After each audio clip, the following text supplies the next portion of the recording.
Hello guys, good day. I want to welcome you again to the second tutorial on Django. And in this tutorial, you are going to get to know some features of Django and how you can install Django on your Ubuntu operating system. In the previous videos, we got to discover what Django is all about. So now we are going to focus on the features of Django framework, since we know now what a framework is and what a programming language is. So some of the features of Django framework are: firstly, we have object relational mapping. Object relational mapping helps make database queries. Nextly, we have URL routing, which gives us the logic to follow based on the URL web request. Nextly, we have HTML templating, which gives us the presentation logic to add data in HTML. Nextly, we have form handling and we have unit testing. You have to note that Django comes with a built-in server.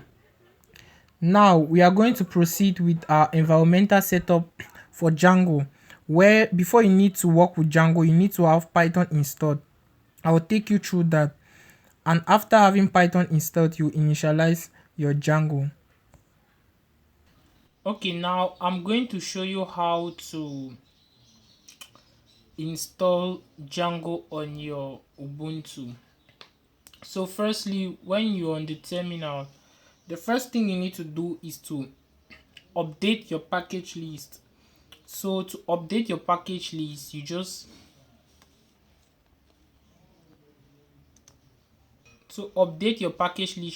do sudo apt update.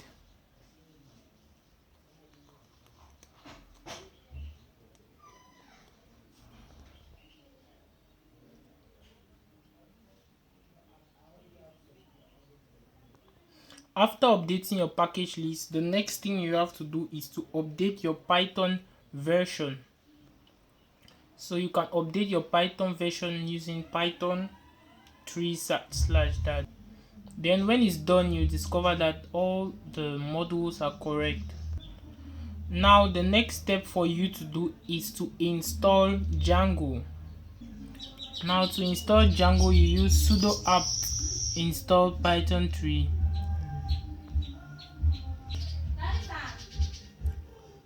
Sorry, I omitted the Python 3 and Django needs to be one word. So after that, you discover everything is newly installed. The next thing for you is to verify the installation of the Django. So now you can see here that Django is successfully installed. So now to create a new project, all you have to do is to type django-admin start project. But before starting the project, you need to be able to navigate to your desktop, and you can create a new folder called Django. Then from that folder, now you can make a directory called Django and be able to navigate to the Django folder before now creating a project. We tried creating a directory before navigating. Here it shows that it cannot create a directory for Django because the file already exists. So now we are going to create a new project, and then we have to specify our project. So here we are going to specify our project as, for instance, my site. Sorry, as you can see, there is an error. So here it's saying Django admin startup project, but we need to say start project my site, and the start project needs to be one word.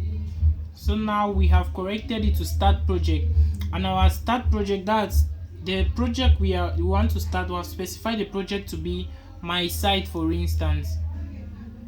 So now it has gone next to the next step. Now let's see if we can cd into the project that we created, which is my site. Nextly, we have cded into the my site. Now if we open this folder on the desktop, we can see that we have my site on it.